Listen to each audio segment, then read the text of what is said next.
আচ্ছা, পঞ্চায়েত অফিসের কোনো চুক্তিভিত্তিক কর্মী কত টাকা মাইনে পেতে পারেন, কোনো ধারণা আছে? 3,000, 3,500, অথচ তার ব্যাংক অ্যাকাউন্টে গিয়ে দেখা যাচ্ছে 3 কোটি টাকা। চুক্তিভিত্তিক কর্মীকে 2 থেকে 2,500 টাকা দিলেই কাজ হয়ে যাবে, একেবারে হাতে হাতে আপনি পেয়ে যাবেন বার্থ সার্টিফিকেট।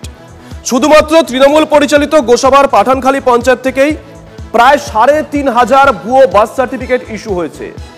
দেখুন পাঠানখালী থেকে পাঠানো বিশেষ রিপোর্ট।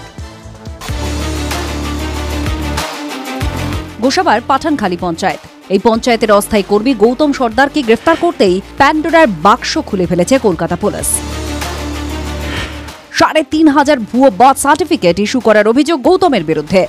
একটা ভুয়ো বার্থ সার্টিফিকেট তৈরির বিনিময়ে গৌতম 2,000 থেকে 2,500 টাকা নিতেন বলে অভিযোগ।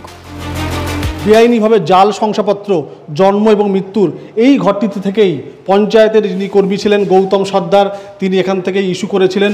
সংখ্যাটা একে একে 3,500। এখনো পর্যন্ত খুব আমি তো সঠিকটা এখনো পর্যন্ত যাচাই করে, তবে 3,500 সার্টিফিকেট তো ইস্যু হয়েছে, তার কম হচ্ছে তার বেশি হয়েছে সেটা এখন আমি বুঝতে পারছি না। পঞ্চায়েত প্রধানের অজ্ঞতাকে হাতিয়ার করেই পাসওয়ার্ড খুলে সেখানেই ভুয়ো সার্টিফিকেটগুলোকে ইস্যু করেছে অর্থের বিনিময়ে। প্রথমেই বললো যে আপনার ফোন নাম্বারটা সরিয়ে দিয়ে আমি আমার ফোন নাম্বারটা দিয়ে রেখেছিলাম, যার জন্যে আপনার লগ ইনে কোনো ওটিপি যেত না।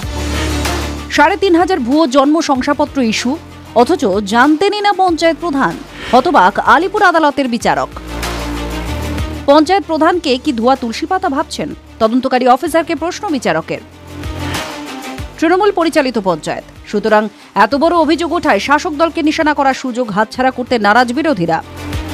একটা দুটো জাল শংসাপত্রের কেউ একটা আইনকে পাশ কাটিয়ে কোনো জনপ্রতিনিধিকে একটুখানি ভুলভাল বুঝিয়ে একটা নিজের ডকুমেন্ট বার করে নিয়েছে, ব্যাপারটা এমন নয়। ওখান থেকে একেবারে জাল ডকুমেন্টের জাল নাগরিকত্ব বিক্রি করার ব্যবসা হচ্ছিল। পঞ্চায়েত কর্মী তৃণমূল করে, নাম গৌতম সর্দার, 2,000 করে টাকা তুলেছে, 2,000 করে টাকা তুলেছে এবং টাকার বড় অংশ ভাগ পেয়েছে তৃণমূলের লোকেরা। তৃণমূল যদিও ফুৎকারে অভিযোগ ওড়াচ্ছে।